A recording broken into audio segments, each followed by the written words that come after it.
Le soleil de juillet plombait sur le jardin de mes parents alors que la fumée s'élevait du grill. Mon frère Marcus se tenait là comme un roi, retournant des hamburgers avec un geste exagéré pendant que sa femme Jennifer documentait tout sur son téléphone pour les réseaux sociaux. Leurs jumeaux, portant tous deux des baskets de marque qui coûtaient plus cher que mon budget mensuel de course, couraient en rond dans le jardin. Mon fils Daniel, âgé de 7 ans, a tiré sur ma manche. « Maman, est-ce que je peux avoir un hamburger ? J'ai vraiment faim. » Je lui ai souri. « Bien sûr, mon chéri. Allons demander à l'oncle Marcus. » Nous nous sommes dirigés vers le grill où Marcus tenait salon, parlant à papa et à notre cousin Trevor de sa dernière expansion commerciale. Il avait ouvert un 3e atelier de réparation automobile le mois dernier et ne cessait d'en parler depuis lors. « Oncle Marcus, » a dit Daniel poliment, « est-ce que je peux avoir un hamburger s'il te plaît ?» Marcus a regardé mon fils, puis moi, puis à nouveau Daniel. Son expression s'est transformée en quelque chose que j'avais vu bien trop de fois auparavant, de la pitié mêlée de mépris. « Ceux-là sont seulement pour les enfants qui ont un avenir », a-t-il dit assez fort pour que tout le monde aux alentours puisse l'entendre. Les enfants dont les parents peuvent réellement subvenir à leurs besoins. Le jardin est devenu silencieux. Papa avait l'air mal à l'aise mais n'a rien dit. Maman s'est affairée avec la salade de pommes de terre. Jennifer a laissé échapper ce rire aigu qu'elle utilisait chaque fois que Marcus disait quelque chose de cruel. Trevor a juste secoué la tête et s'est éloigné. Tante Patricia a hoché la tête depuis sa chaise de jardin, posant son verre de vin avec un clic de désapprobation. Marcus a raison, ma chérie. Tu devrais vraiment penser à l'avenir de Daniel au lieu de ce petit appartement que tu loues. Quand vas-tu prendre ta carrière au sérieux ? L'oncle Robert est intervenu, s'approchant de la table des boissons avec son sourire narquois caractéristique. Mon comptable me parlait justement d'opportunités d'investissement la semaine dernière. De véritables stratégies de constitution de patrimoine. Peut-être que si tu avais fait de meilleurs choix plus tôt dans ta vie, tu pourrais te permettre de donner à Daniel ce dont il a besoin. Il n'est cependant jamais trop tard pour commencer. Marcus a retourné un autre hamburger, appréciant visiblement d'avoir un public. Certaines personnes n'ont tout simplement pas l'esprit d'entreprise. Tout le monde ne peut pas diriger une entreprise prospère. Cela demande de la vision, du dévouement, de réels sacrifices. La main de Daniel s'est serrée dans la mienne. Je pouvais sentir qu'il s'efforçait de ne pas pleurer. Mon fils de 7 ans apprenait ce que cela faisait d'être méprisé par sa propre famille. Je comprends, ai-je dit doucement. J'ai pris l'assiette en carton de la main de Daniel et l'ai posée sur la table. Viens, mon cœur. Rentrons à la maison. Mais j'ai faim, a chuchoté Daniel. Je sais. Nous prendrons quelque chose en chemin. Alors que nous nous dirigions vers le portail, j'ai entendu Marcus crier, « N'oublie pas la réunion d'investissement de la famille la semaine prochaine. » Oh, attends. C'est seulement pour les gens qui contribuent réellement à l'entreprise familiale. D'autres rires ont fusé. J'ai continué à marcher, la main sur l'épaule de Daniel. Dans la voiture, Daniel a finalement laissé couler ses larmes. Pourquoi l'oncle Marcus ne nous aime-t-il pas ? C'est compliqué, mon chéri. Est-ce parce que nous n'avons pas une grande maison comme la sienne ? J'ai serré le volant plus fort. L'oncle Marcus ne comprend pas tout de notre vie. Ce n'est pas grave.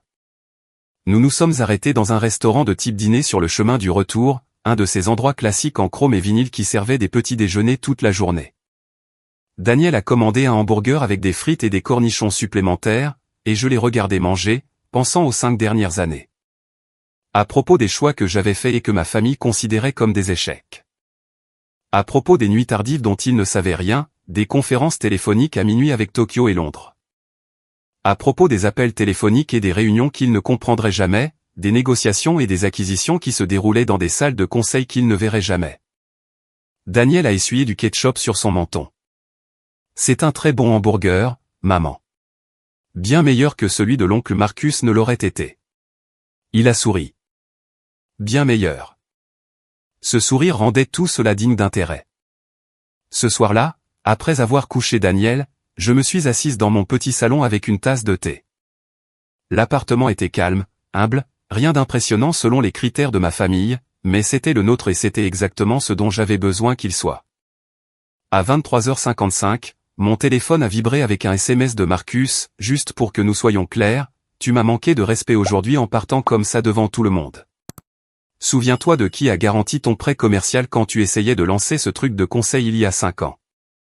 Souviens-toi de qui a cru en toi quand personne d'autre ne le faisait. Tu me dois du respect. J'ai fixé le message pendant un long moment. Ce truc de conseil, c'est ainsi qu'il l'appelait. Il y a 5 ans, quand j'avais demandé de l'aide pour lancer mon entreprise de conseil financier, Marcus m'avait ri au nez. J'étais allé le voir parce que je l'avais toujours admiré, lui, mon grand frère qui réussissait. Toi, consultante, avait-il dit. Tu as à peine terminé l'université. Qui va accepter des conseils financiers de ta part? Lorsque j'ai fait une demande pour un petit prêt commercial, la banque a exigé un garant. Marcus a fini par accepter, mais seulement après m'avoir fait supplier, et seulement pour s'en servir contre moi à chaque réunion de famille. Il a signé les papiers en étant convaincu que j'échouerais d'ici 1 an et qu'il n'aurait jamais à payer quoi que ce soit. Ce que Marcus ne savait pas, c'était ce qui s'était passé 6 mois après qu'il a garanti ce prêt. J'ai ouvert mon ordinateur portable et j'ai sorti les fichiers que j'avais examinés plus tôt ce soir-là, des documents bancaires, des papiers de transfert, des registres de propriété. Puis j'ai rédigé ma réponse. Marcus, je te remercie de mentionner la garantie du prêt. J'avais justement l'intention d'en discuter avec toi. Je te joins les documents de transfert de propriété de la banque. Depuis 14 mois, je possède la First National Bank, la même banque qui détient tes prêts commerciaux pour tes 3 ateliers automobiles, la même banque qui a garanti ton expansion. Je possède également l'hypothèque sur la maison de papa et maman, que tu as refinancée l'année dernière pour ton 2e atelier. Vérifie tes emails. J'ai cliqué sur envoyer et j'ai joint les documents. Ensuite, j'ai envoyé un second message. Tu trouveras également en pièce jointe l'avis de défaut de paiement du prêt qui te sera envoyé demain matin. Tu as 3 jours de retard sur ton paiement pour le 3e atelier. Le délai de grâce s'est terminé aujourd'hui. En tant que nouvelle propriétaire, j'ai mis en place des politiques plus strictes. Mon téléphone a sonné immédiatement. C'était Marcus. Je n'ai pas répondu. À la place, je lui ai transféré un autre document, l'accord d'achat d'il y a 14 mois, lorsque j'avais acheté la First National Bank par l'intermédiaire de ma société d'investissement, la même banque qu'il utilisait depuis des années, sans jamais savoir qui en était le véritable propriétaire. Mon téléphone a explosé sous les appels de Marcus, Jennifer, papa et maman. Je l'ai mis en mode silencieux et j'ai envoyé un dernier email. Celui-ci était destiné au responsable principal des prêts de la banque, avec Marcus en copie. Veuillez procéder au protocole standard de retard de paiement pour le compte de Marcus Thompson. Un avis de retard de 3 jours a été émis. La prochaine étape est la procédure formelle de défaut et l'accélération potentielle du montant total du prêt. Il a 72 heures pour mettre tous ses comptes à jour, y compris les pénalités. Les appels continuaient d'arriver. Je me suis préparé une autre tasse de thé. Finalement, à minuit 30, j'ai répondu à l'appel de Marcus. Qu'est-ce que c'est que ce bordel, a-t-il crié avant même que je puisse dire bonjour. Tu possèdes la banque? C'est impossible. Tu es consultante. Tu vis dans un tout petit appartement. Je suis consultante, ai-je dit calmement. Je conseille des entreprises du Fortune 500 sur leur stratégie d'acquisition. Ma société gère la gestion de portefeuille pour plusieurs clients fortunés. Nous avons acheté la First National il y a 14 mois dans le cadre d'une stratégie d'investissement plus large. C'est insensé. Tu ne peux pas faire ça à ta famille. Faire quoi, Marcus? Appliquer les politiques bancaires standards? Tu as 3 jours de retard sur ton paiement. Il y a toujours un délai de grâce. Il y en avait un.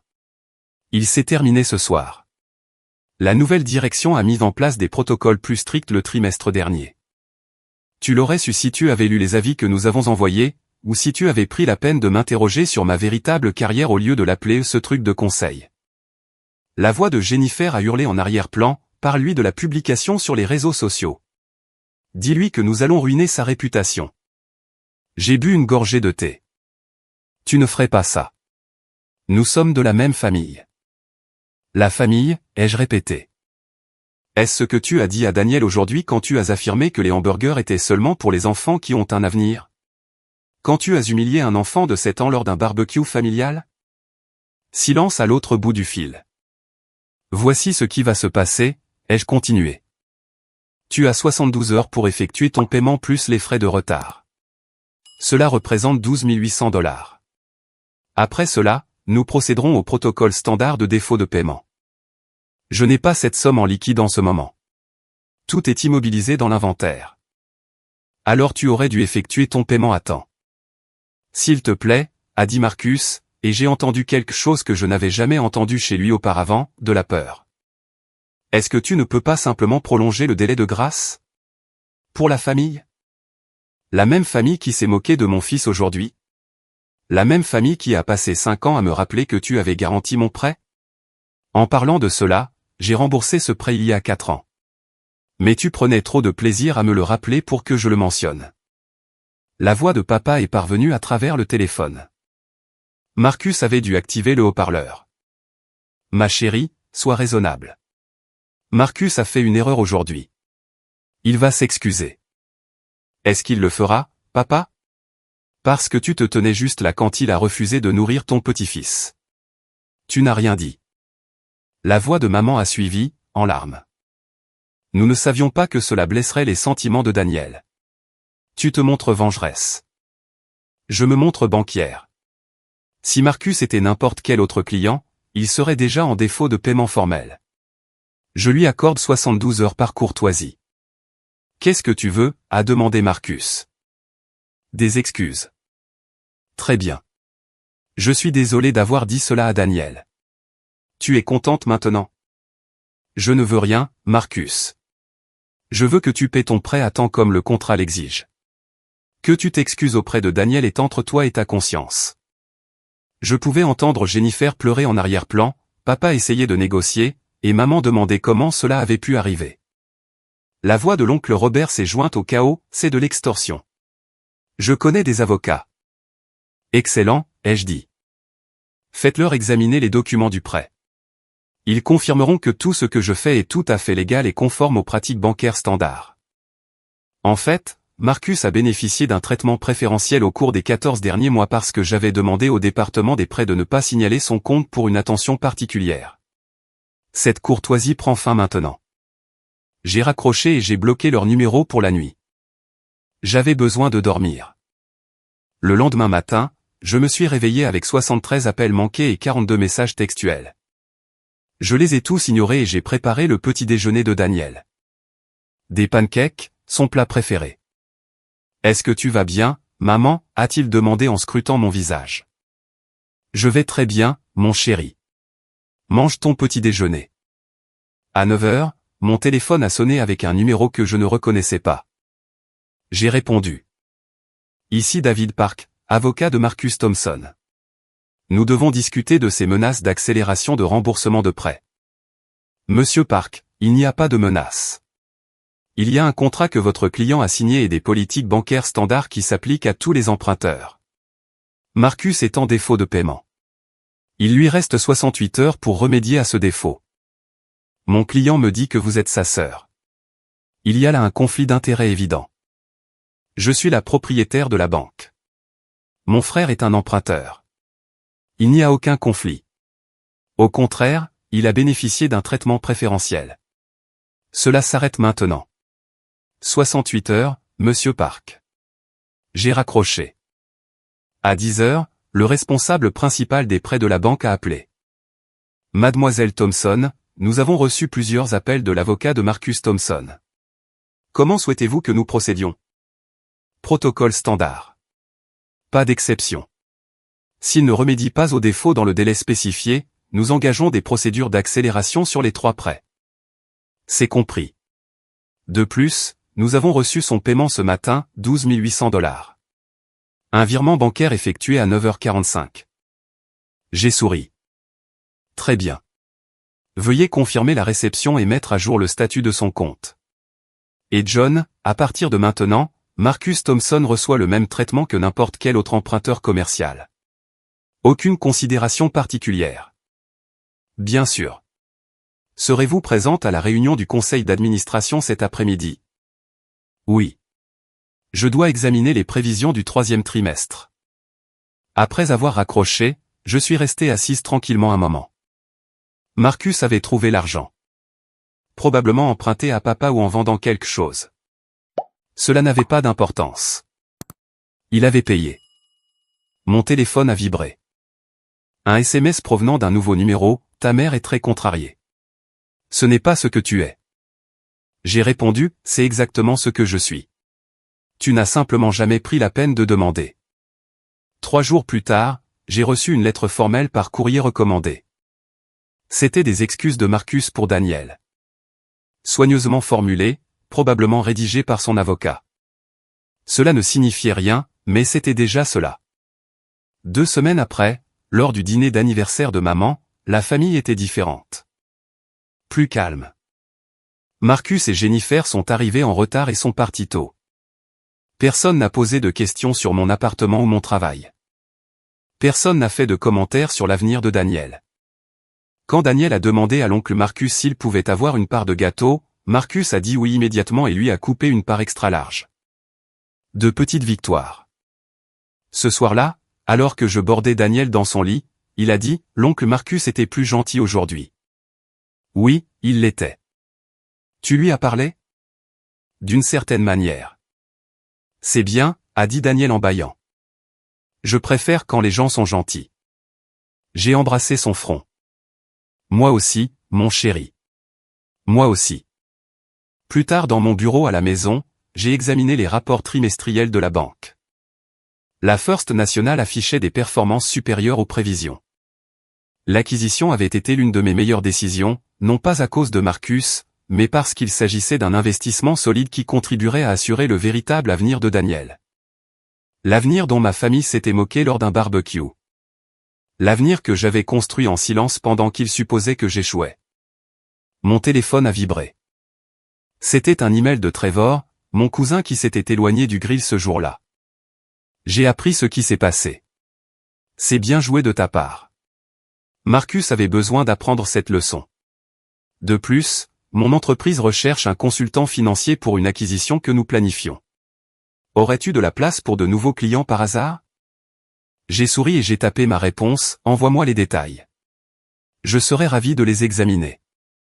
La prochaine réunion de famille s'annonçait intéressante. Mais cela me convenait. J'avais passé 5 ans à être sous-estimé. Je pouvais très bien gérer le fait d'être respecté ou crainte. L'un ou l'autre fonctionnait. Ce qui importait, c'était que l'on ne dise plus jamais à Daniel qu'il n'avait pas d'avenir, car sa mère avait construit cet avenir pendant tout ce temps, une acquisition à la fois, un investissement à la fois, alors qu'ils étaient trop occupés à juger pour s'en apercevoir. Parfois, la personne la plus silencieuse dans la pièce est la plus puissante. Elle choisit simplement de ne pas l'annoncer avant que cela ne soit absolument nécessaire. Et refuser un hamburger à un enfant qui a faim lors d'un barbecue de famille. Cela a rendu la chose absolument nécessaire.